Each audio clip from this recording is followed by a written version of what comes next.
날씨가 많이 차가워졌는데 우리 성도들 주님의 따스함이 우리 성도들의 삶과 가정과 또 생활 가운데 가득하기를 기도합니다. 특별히 우리 어른 되시는 우리 성도님들 건강하시기를 축복합니다. 바울은 우리의 시민권이 하늘나라에 있다 빌립보서를 통하여서 천국의 영광을 계속해서 말씀합니다. 그러므로 주님 다시 오시는 날을 기다리면서 주 안에 굳게 서라라고 말합니다. 그리고 따스한 마음으로 주 안에 서기 위해서 어떻게 해야 하는지 사도 바울은 권면하고 있습니다. 첫 번째는 지난주 살펴보았던 것과 같이 같은 마음을 품으라 였습니다. 빌립보 교회에 유권사님과 순권사님이 마음이 나뉘었고 다툼이 있었고 갈등이 있었습니다. 이로 인해 교회에 적지 않은 근심이 있었지요. 그래서 사도 바울은 빌립보 교회에 주 안에서 같은 마음을 품고 하나가 되라라고 권면합니다. 기억하십니까? 갈등이 있고 다툼이 있을 때 주 안에 서기 위해서 어떻게 해야 하죠?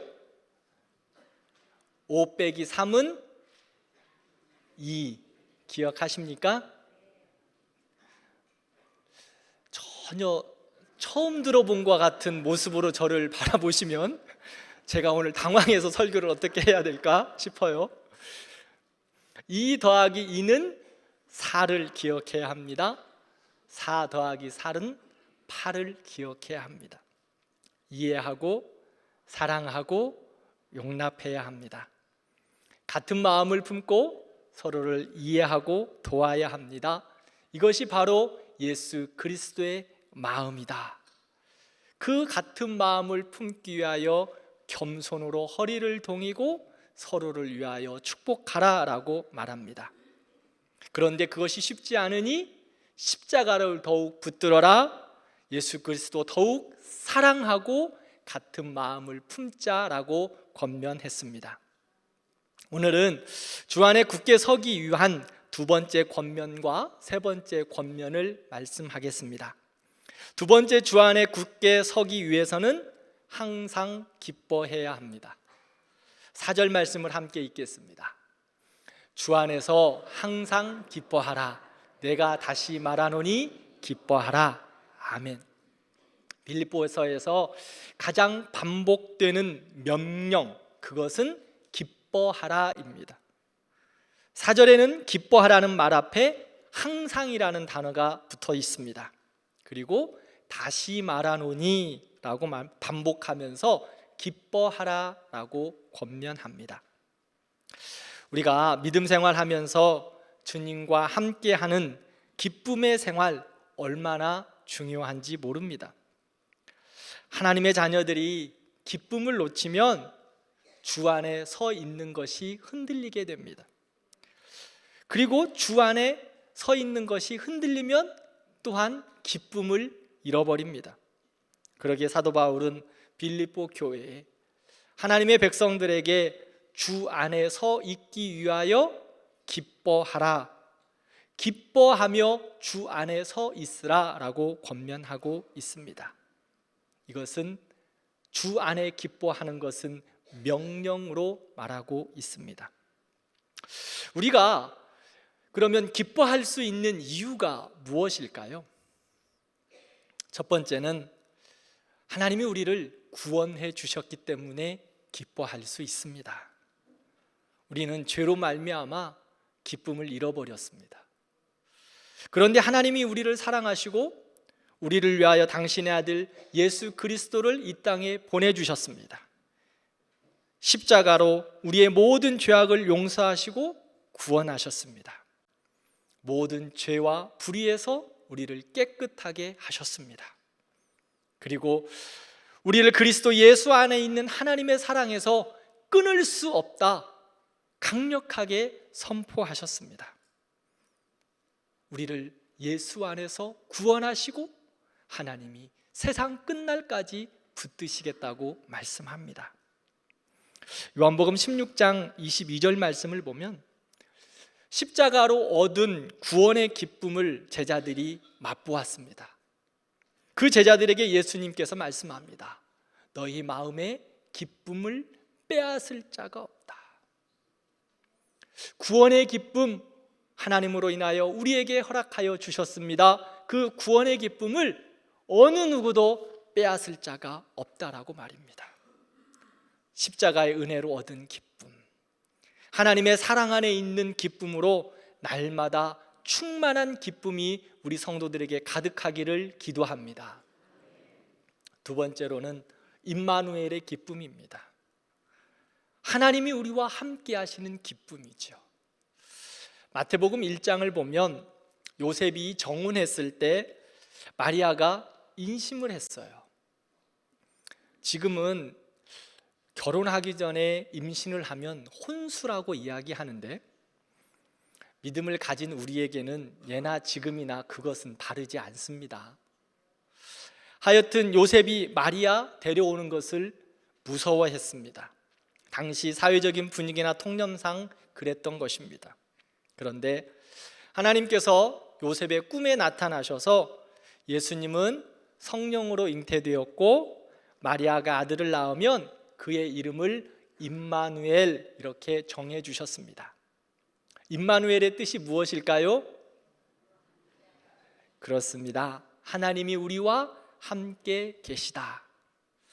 예수님께서 하늘 영광 버리시고 이 땅에 친히 오셔서 우리와 함께 계신다고 말씀하셨습니다. 누가복음 2장 말씀을 보면 예수님께서 이 땅에 탄생하실 때 천사들이 목자들에게 다윗의 동네에 예수 그리스도가 나셨습니다. 그분은 온 세상에 미칠 큰 기쁨의 복된 소식입니다 라고 전해 주었습니다. 사랑하는 성도 여러분, 예수님께서 인생의 몸을 입으시고 이 땅에 오신다는 것, 그것은 우리에게 가장 큰 기쁨의 복된 소식입니다. 그런데 우리에게 복된 소식으로 오신 그 예수 그리스도가 우리를 구원하시고 우리에게 임마누엘 하시고 우리와 함께 하신다고 말씀하십니다. 그분이 우리의 구원뿐만 아니라 우리의 목자 되셔서 우리를 쉴만한 물가로 인도하시고 주의 지팡이와 막대기로 우리를 보호하십니다. 우리에게 가장 선한 것으로 응답해 주시고 가장 좋은 것으로 날마다 우리에게 허락해 주십니다. 로마서 8장 28절 기억하시죠? 한번 암송해 볼까요? 우리가 알거니와 하나님을 사랑하는 자 곧 그의 뜻대로 부르심을 입은 자들에게는 모든 것이 합력하여 선을 이루느니라. 아멘. 큰 기쁨의 좋은 소식인 예수님이 우리와 함께 하시고 우리에게 가장 좋은 것을 주시고 또한 합력하여 선을 이루시겠다고 말씀해 주셨습니다. 그 약속의 말씀, 세상 끝날까지 우리와 함께 하시겠다고, 임마누엘 하시겠다고 우리에게 약속하셨습니다. 그러기에 우리는 그 약속의 말씀 믿고 임마누엘 하시는 그 주님과 함께 기뻐할 수 있습니다. 세 번째로는 영광의 기쁨입니다. 부활의 소망과 천국의 영광이 우리 안에 있기에 우리는 기뻐할 수 있습니다. 우리가 3장에서도 살펴보았듯이 세상의 마침은 멸망입니다. 땅의 것은 영원하지 않습니다. 인생의 시간이 긴 것 같지만 안개와 같다고 성경은 말합니다. 2024년도 12월 마지막에 다다르고 있습니다. 긴 시간 같았지만 우리가 되돌아보면 너무 짧게 광음처럼 지나가 버렸습니다. 영원의 시간 속에 우리의 인생의 시간은 점과 같습니다. 그러나 우리는 여기서 끝나지 않습니다. 우리 인생의 마침은 영원의 시작입니다. 우리 인생의 마침은 영원한 하나님 나라의 시작입니다. 하늘나라의 영광입니다. 그날의 주님과 같이 우리는 영광스럽게 변화될 것입니다. 우리는 이 땅을 살아가면서 아픔도 있고 눈물도 있고 고난도 있습니다. 특별히 믿음의 성도들에게 신앙 안에서 믿음을 지켜갈 때 또한 겪는 여러 가지 환난도 있습니다. 베드로 사도는 교회들에게 편지하면서 여러 가지 시험을 인하여 잠깐 근심할 수 있다 말합니다. 믿음으로 살아가는 교회들에게 여러 가지 어려움들도 있다. 그러나 그것이 끝이 아니라는 겁니다. 오히려 예수님으로 인하여 당하는 시험, 고난, 어려움, 그것으로 인해 우리는 크게 기뻐하게 된다라고 사도는 말하고 있습니다. 왜 그럴까요? 베드로전서 1장 8절에서 9절 말씀을 함께 읽겠습니다. 예수를 너희가 보지 못하였으나 사랑하는도다. 믿고 말할 수 없는 영광스러운 즐거움으로 기뻐하니 믿음의 결국 곧 영혼의 구원을 받음이라. 아멘. 우리가 이 땅을 살아가면서 고난도 시험도 있지만 예수님 다시 오실 그날에, 우리가 보이지 않는 그날에 우리에게 칭찬과 영광과 존귀를 우리에게 은혜로 허락하여 주실 것이기 때문입니다. 지금은 보지 못하나 영광스러운 즐거움으로 기뻐할 수 있는 그날이 우리에게 반드시 임할 것입니다. 그러므로 그 영광의 그날을 바라보며 우리는 기뻐할 수 있습니다. 호련히 변화되는 그날, 썩지 아니하고 쇠하지 않은 하늘나라의 소망, 우리의 영원한 본향이 우리에게 준비되어 있기에 우리는 그 영광의 나라를 바라보며 기뻐할 수 있습니다. 우리는 지금까지 주 안에서 기뻐할 수 있는 이유를 살펴보았습니다. 그러면 바울처럼 항상 기뻐하기 위해서는 어떻게 해야 할까요?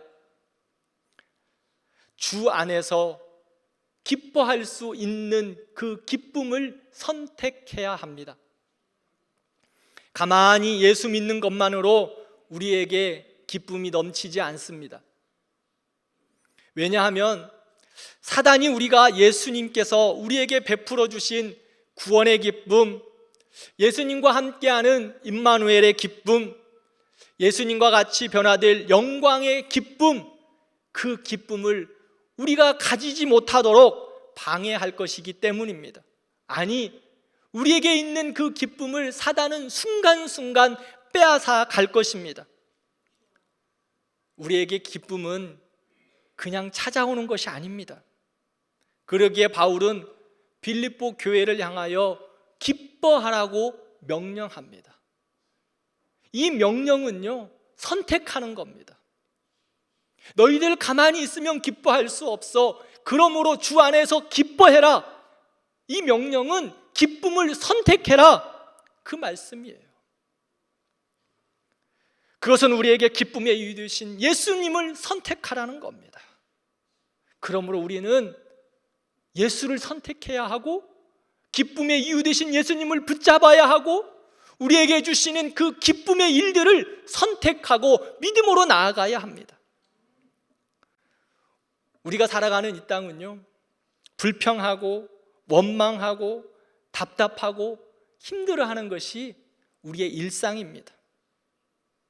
가만히 있으면 불평과 원망과 다툼과 슬픔과 두려움이 우리 안에서 계속 있어요. 세상을 보세요. 우리 주변을 한번 보십시오. 기쁨의 이유가 많습니까? 불평의 이유가 많습니까? 왜 그럴까요? 공중의 권세 잡은 자들은 평안하고 기쁘고 감사하고 행복한 모습을 원하지 않습니다. 그래서 환경이나 모든 상황은 우리에게서 기쁨을 빼앗아 가려고 합니다. 반면 우리는 본질적인 구원의 기쁨과 천국의 영광을 가지고 살아가는 하나님의 백성들입니다. 그 하나님의 기쁨과 영광이 우리 안에 소유하고 있기에 우리는 기쁨으로 살아가려고 애를 쓰는 거예요. 그런데 사단은 그 기쁨을 자꾸 모든 환경과 상황 속에서 빼앗아 가려고 합니다. 자꾸 잡아당기는 거예요. 그러므로 세상에서 기쁨을 빼앗아 가려고 하는 그 세상의 유혹 가운데, 그러한 세상의 삶 가운데 우리는 기쁨을 선택해야 합니다. 의지적으로 기쁨을 선택하라고 사도 바울은 명령하고 있어요. 기뻐하라. 우리 안에 있는 그 기쁨을 감추지 말고 선택해라. 우리가 믿음으로 주 안에서 기쁨을 선택하면 그 선택한 것이 우리 안에서 능력으로 역사할 줄 믿습니다. 나는 하나님의 사랑하는 존재야. 하나님이 늘 나와 함께하고 계셔. 나는 천국의 영광스러움으로 살아가는 하나님의 백성이야. 세상에 여러 시험도 있고 눈물도 있지만 나는 그럼에도 불구하고 천국의 영광 가운데 기쁨으로 살아갈 거야. 이렇게 믿음으로 고백하고 선택하는 거예요. 나는 항상 기뻐할 수 있어. 그 기쁨을 선택하면 하늘의 그 기쁨이, 우리 안에서 역사하시는 그 성령께서 우리에게 기쁨으로 충만케 은혜를 베풀어 주실 줄 믿습니다. 그 기쁨이 우리의 것입니다. 믿음의 선택도 없고 세상과 버타며 세상의 방법과 그저 세상 되는 대로 살아간다면 하늘의 기쁨, 영원한 기쁨을 모르고 신앙생활하는 겁니다. 그렇게 신앙생활하면 예수 믿는 기쁨을 다 잊어버립니다. 하나님이 이미 우리에게 구원의 기쁨, 임마누엘의 기쁨, 영광의 기쁨을 주셨어요. 그리고 성령님이 우리와 함께 하시면서 그렇게 기쁘게 살아갈 수 있도록 날마다 은혜를 주세요. 그런데 세상은 어떻게 하고 있죠? 자꾸 빼앗아 가려고 해요. 그러기에 우리는 그 기쁨을 선택해야 해요. 우리 안에서 역사하시는 그 성령님이 우리 안에 기쁨으로 역사하시도록 기쁨을 선택하고 감사를 선택하고 은혜를 선택하고, 그것이 바로 믿음의 사람들에게 주시는 축복이에요. 신앙생활 한다고 하는데 그 기쁨을 잃어버리는 그 사람들, 그저 왔다 갔다 지나다니면서 믿음의 생활을 하는 거는 같은데 하나님의 기쁨이 무엇인지도 모르는 그 연약한 모습들, 우리 모든 성도들은 그러한 어리석은 신앙생활이 아니라 믿음의 선택, 기쁨의 선택으로 하늘의 기쁨을 날마다 소유하고 그 기쁨이 여러분들의 것이 되는 놀라운 은혜가 있기를 진심으로 축원합니다. 기쁨을 선택하세요. 우리는 이 세상에서 가장 보배로운 예수님을 얻었습니다. 서로 이 세상이 다 무너져 없어진다고 할지라도 내가 영원히 그리고 소중히 가지고 있는 그 예수 그리스도, 그 예수 그리스도는 아무도 빼앗아 갈 수 없습니다. 그것이 우리에게 가장 큰 기쁨의 조건입니다. 그러므로 진리를 선택하고 믿음으로 살아갈 때 하늘의 은혜와 기쁨이 우리에게 폭포수처럼 임하여 주실 것입니다. 우리가 이렇게 선택하며 기쁨의 삶을 살아가는데 우리가 선택하는 그 기쁨의 원천, 가장 중요한 것은 무엇일까요? 우리가 믿음의 삶 속에서 기쁨을 선택하는 것이 여러 가지가 있지만 우리의 영혼과 우리의 삶의 기쁨을 위하여 선택해야 할 가장 중요한 것은 예배입니다. 예배. 우리에게 중요한 은혜의 방편은 말씀과 기도와 성례입니다. 하나님이 은혜를 공급해 주시는 말씀과 기도, 하나님께 영광과 찬송을 올려드리는 찬양, 이것이 집중되어 있는 것이 예배이죠.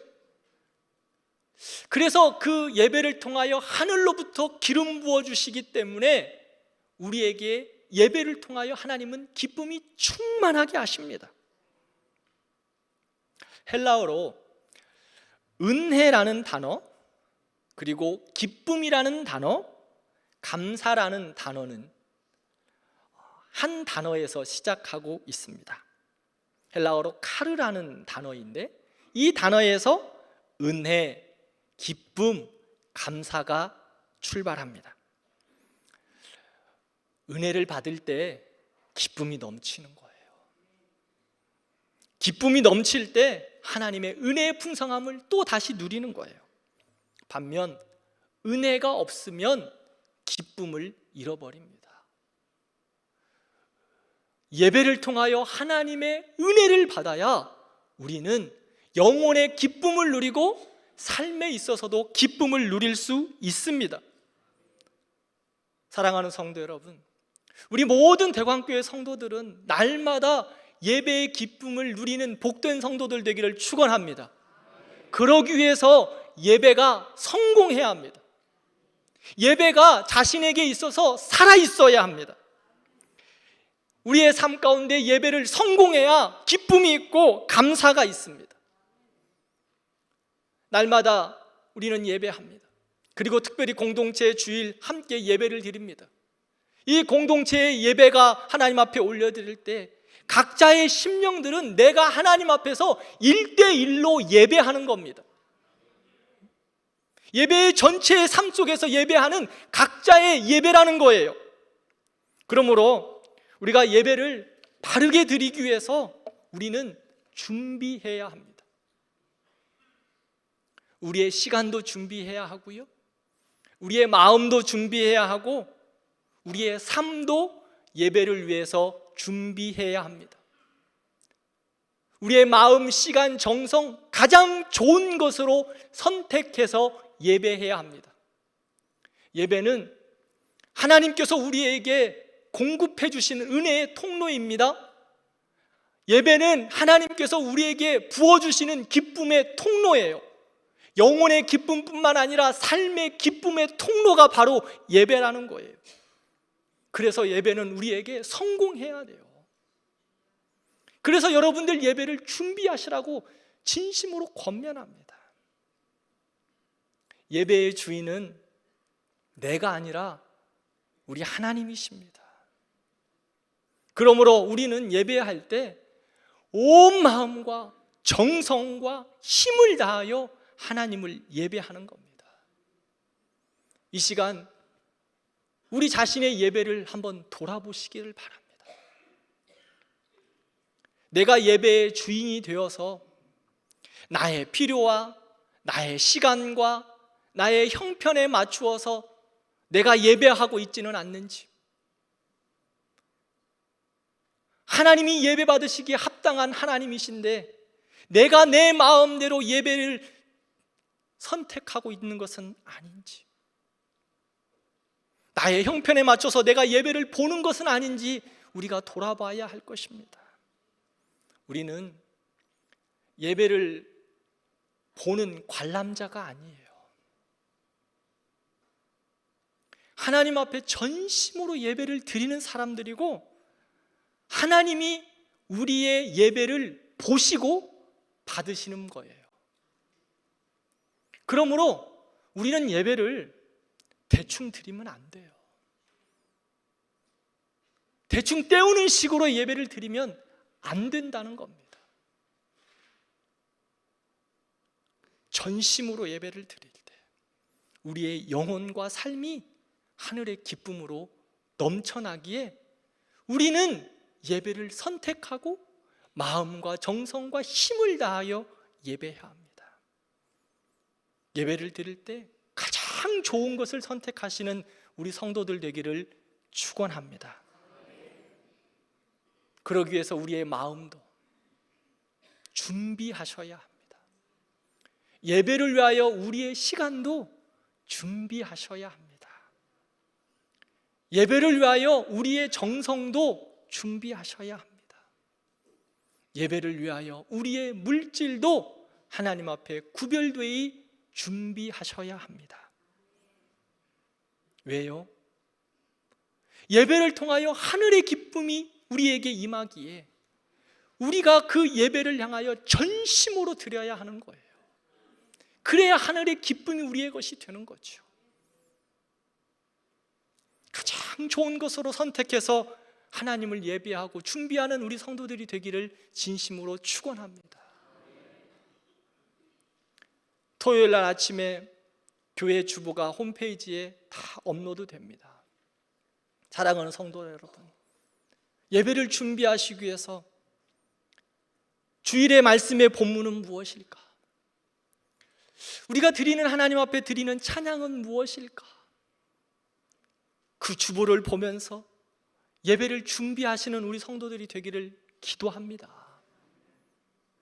하루 전날부터 예배를 준비하는 거예요. 시간을 준비하는 거예요. 그리고 마음을 준비하는 거예요. 그리고 물질도 준비하는 거예요. 그저 호주머니에서 그냥 예배 시간에 헐레벌 떼고 와가지고 호주머니에 있는 거, 지갑에 있는 거 잠시 꺼내가지고 드리는 것, 그거 하나님 기뻐하시지 않아요. 하나님은요, 부족함이 없으신 분이에요.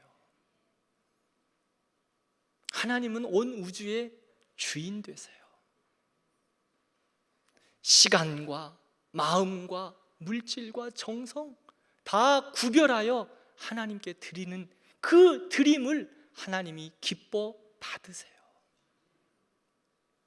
그러므로 헌금도 여러분 하루 전날 준비하세요. 여러분들의 옷도 준비하세요. 저는 목사이니까 그렇다고 말씀하지 마세요. 저도 하나님 앞에 한 성도로 토요일 날 저녁에 내일은 어떤 옷을 입을까? 내일은 어떤 넥타이를 찰까? 우리 아내하고 이야기해요. 하나님 앞에 예배하는 자의 모습으로, 또한 강단에 서기에 더 그렇지요. 그것보다도 예배하는 자의 준비된 몸으로 준비하기 위해서 저도 하나님 앞에 예배를 준비합니다. 여러분, 제가 찬양할 때 목소리를 다해 찬양합니까? 열정을 다해서 찬양합니까? 아니면 대충 찬양합니까?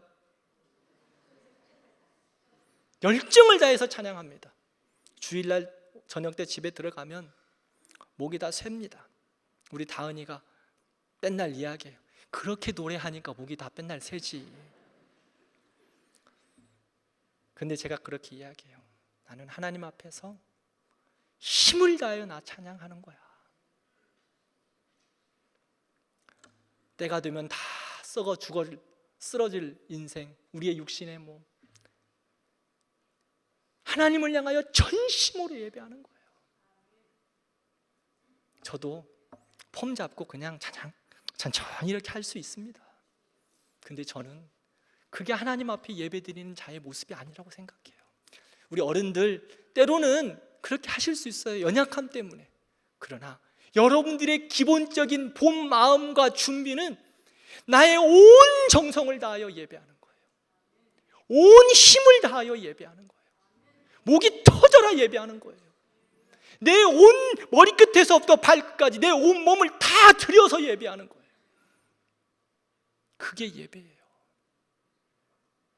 그렇게 구별되는 거예요. 내 몸도 마음도 정성도 시간도 물질도 그렇게 예배하는 거예요. 그럴 때 하나님께서 하늘의 기쁨으로, 세상이 감당할 수 없는 기쁨으로 날마다 폭포수처럼 허락하여 주실 줄 믿습니다.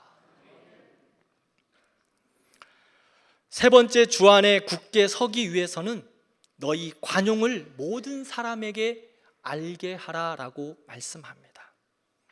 이 관용이란 말은 원래 다양한 음식들을 소화시키는 위장의 생물학적인 기능을 이야기합니다. 참 위는 참 대단해요. 밥을 먹고 국을 먹고 우유를 마시고 어떤 것을 먹어도 웬만하면 다 소화를 시킵니다. 다 받아들입니다. 이해하고 다 받아들여요. 또 그것뿐입니까? 넘치게 먹어도 다 받아주잖아요. 배가 부르게 먹었는데 빵 먹을 배는 따로 있다고 하고 과일 먹을 배는 따로 있다고 해요.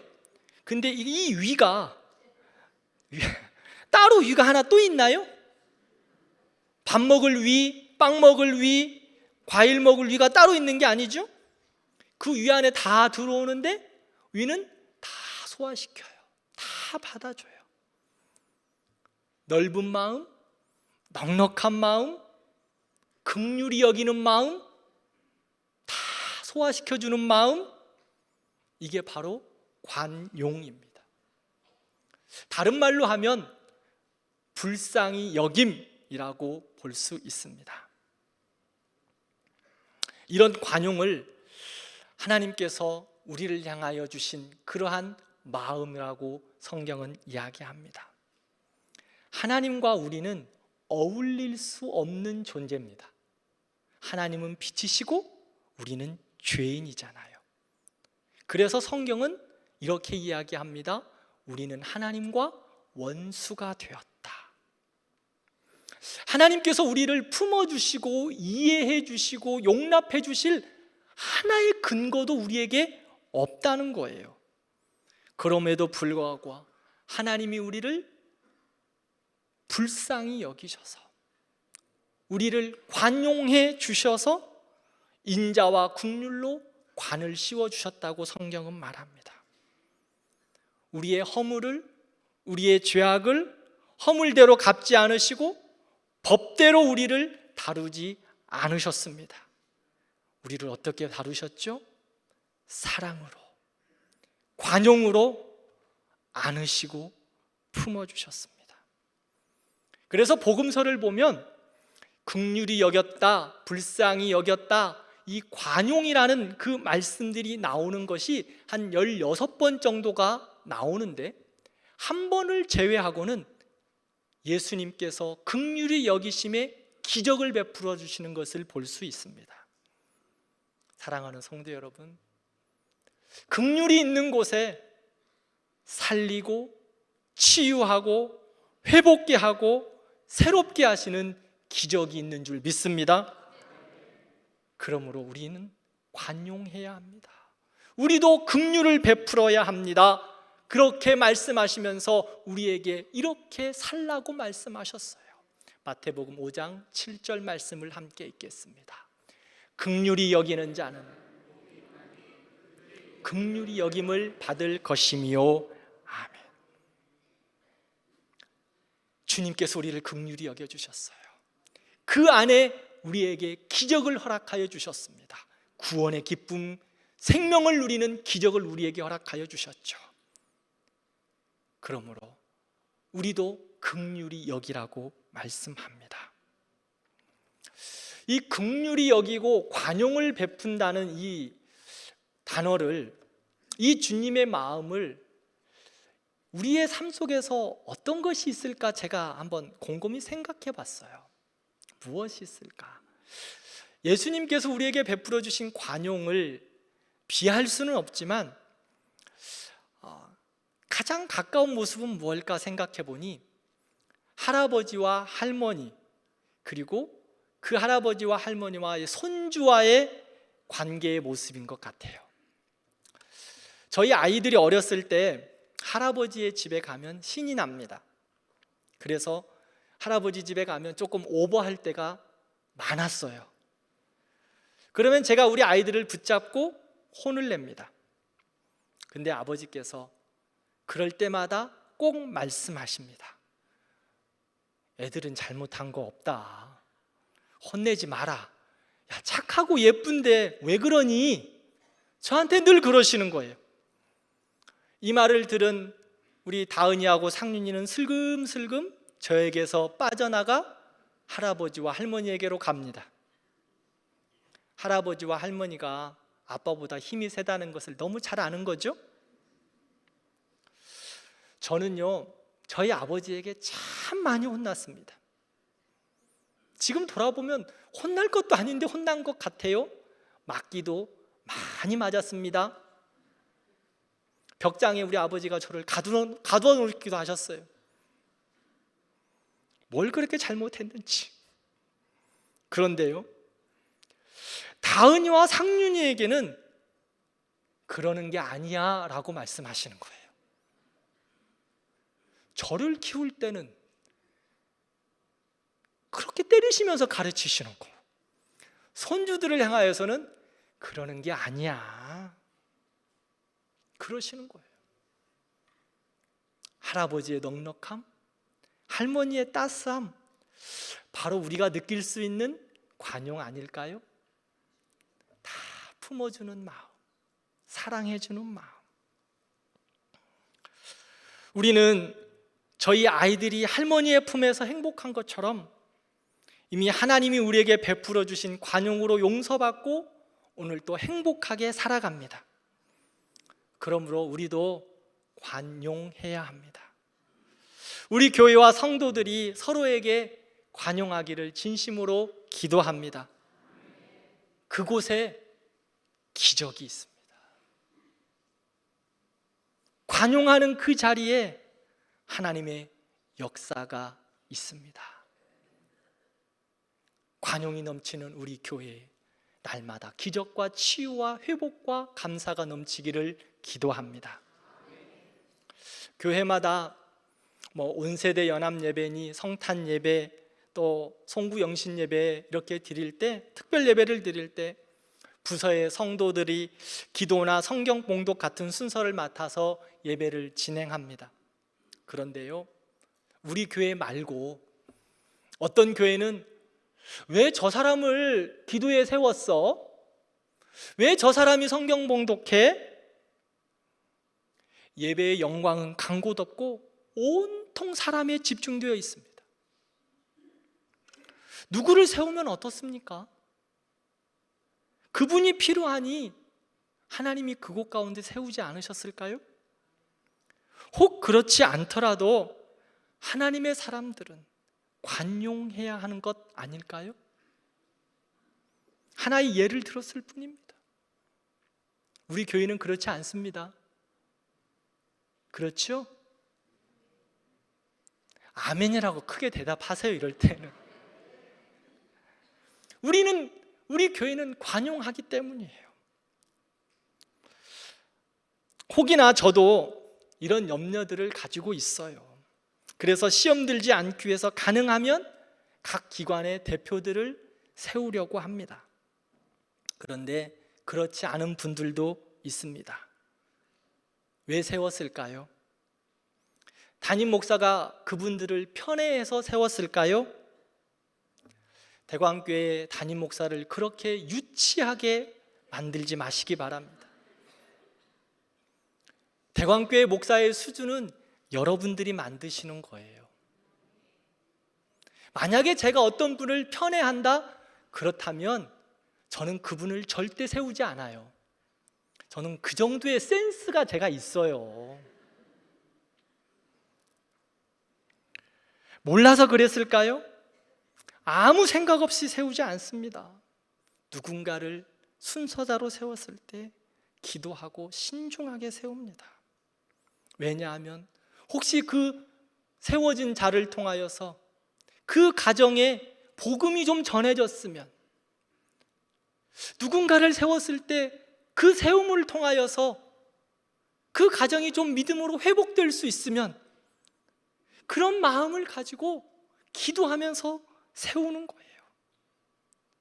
혹시나 그렇지 않다 한들 누가 서면 어떻겠습니까? 관용이 충만한 우리 성도들과 교회가 되어서 누가 서서 예배하든지 우리는 예배에 집중하고 충만한 은혜의 우리의 예배가 될 수 있도록 진심으로 기도해 주시기를 축원합니다. 왜 우리가 그렇게 관용해야 할까요? 5절 말씀을 보면 주님의 날이 가깝기 때문이에요. 우리가 주님의 날에 심판대 앞에 서야 하는 사람들이기 때문에 할 수만 있으면 모든 사람들에게 관용해야 합니다. 야고보서 2장 13절 말씀을 함께 읽겠습니다. 긍휼을 행하지 아니하는 자에게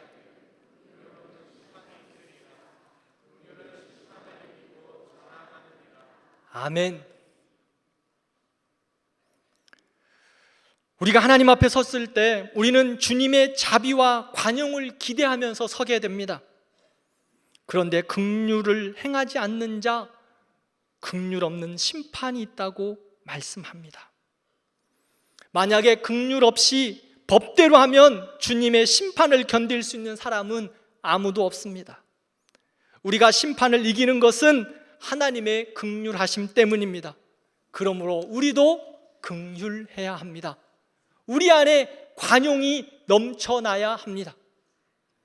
때로는 저도 부족해서 관용하지 못할 때 많습니다. 특별히 예배 가운데 한치의 오차가 생기면 정말 관용의 마음이 생기지 않습니다. 그러나 또한 여러 가지 사역 가운데 관용의 마음이 없어질 때도 많습니다. 그러나 여러분, 믿음 좋은 여러분들이 저를 향하여 관용해 주시기를 바랍니다. 우리 성도들도 서로를 향하여 관용해 주세요.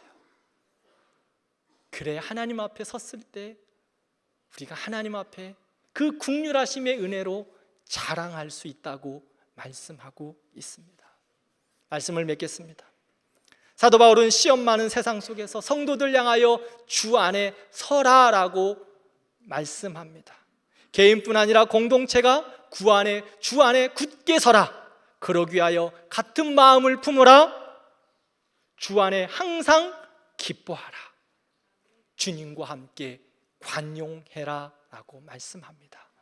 이것은요, 권유가 아니에요. 명령입니다. 그러기에 주님의 자녀들이 주님과 함께 기뻐하고 관용하기 위해서 그 예수 그리스도를 선택하고 기쁨을 선택하고 관용을 선택하여 의지적으로 감당하는 거예요. 그래야 하나님의 은혜의 풍성함이 우리 공동체 안에 가득하고 우리의 삶에 가득 넘치게 될 것입니다. 사랑하는 성도 여러분, 믿음의 선택 기뻐하십시오. 믿음의 선택 관용하십시오. 하나님의 기쁨이, 하나님의 관용하시는 은혜가 우리 교회 가운데, 여러분들의 삶 가운데 충만하기를 기도합니다.